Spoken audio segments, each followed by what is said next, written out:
Ladies and gentlemen, it's a pleasure for us to welcome you at the 5th German conference at Harvard on the German angst of leadership. Initially, I wanted to cover 3 points in my speech: the conference, the sponsors, and the logistics. However, it is impossible for me to start this conference without mentioning the most important domestic news from Germany, which will certainly dominate the coffee breaks that we will have. Today, the German president resigned from his position. Now, this might sound dramatic to some of you, but others will know that it is not as dramatic as an event as if the American president resigns. As many of you know, the German president mainly plays a representative role, so the main powers lie with the chancellery.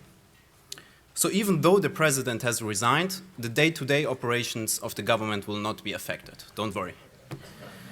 To sum it up, Germany is not leaderless. Nevertheless, this resignation will cause major headaches for our Chancellor Angela Merkel, who had nominated Christian Wulff to become the president. To find a replacement will be a major domestic issue and a major leadership challenge for Angela Merkel. From this perspective, the events of today fit perfectly to the guiding topic of this conference. It was back in August when we for the first time sat together and had a thought about what would be the guiding topic of this conference. We all had just arrived to Cambridge to come to study at the Harvard Kennedy School of Government, a school with the mission to prepare leaders for the challenges of the future. From day one, leadership was presented to us as this one essential skill that would allow students to clear the path to a brighter future. However, to us Germans, this notion of leadership as something pure and faultless was somewhat difficult to accept. Conscious of Germany's past, we knew too well that leaders can do harm as much as good. While we were wrestling with this issue for ourselves, we could observe how Germany as a nation state was wrestling with the same issue. Germany's ambiguous relation to leadership became obvious in its mixed responses to the Euro crisis, to the nuclear disaster in Japan, and a war in Libya. As crises hit, Germany had to act. But many times the question asked in Berlin was not whether Germany can lead, but rather whether Germany should lead. Germany's foot dragging during the Euro crisis led to a dramatic speech by the Polish foreign minister in which he exclaimed, "I fear German power less than I'm beginning to fear German inactivity." Observing Germany from afar and the American notion of leadership from close up, we decided to focus this conference on the German angst of leadership. Our team very quickly expanded beyond the Kennedy School to include students from the business as well as the medical school. It was thanks to the combined effort of this team that we were able to bring together this remarkable cast of speakers here today to engage with us. Seeing the results of our work, we can say that it was worth the huge effort that we put in to organizing this event. Our speakers came from different parts of the world, from Europe, the US. They put a lot of effort into preparing for this event, and you will get to know them one by one throughout the conference.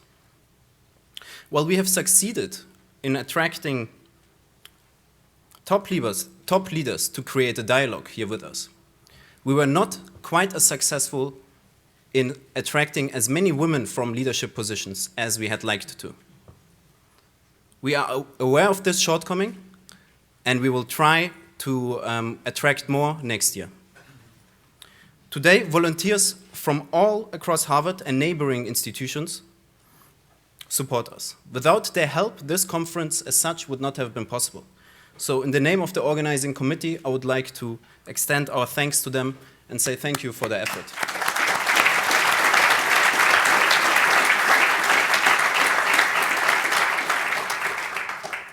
Well, this conference was organized by students. It wouldn't have been possible without the support of our sponsors. They supported us not only with financial means, but also opened doors and provided us with their expertise. We would like to take this opportunity and thank them. The Bertelsmann Foundation, the Boston Consulting Group, the Friedrich Ebert Stiftung, the German Consulate in Boston, the German Embassy in Washington, the Goethe-Institut, the Haniel Stiftung, the Heinrich Böll Stiftung, the Konrad Adenauer Stiftung, Lufthansa, our mobility partner, who flew in some of our guests at their expense, Oracle, and Springer. Without our sponsors, this event would not have possible, so thank you.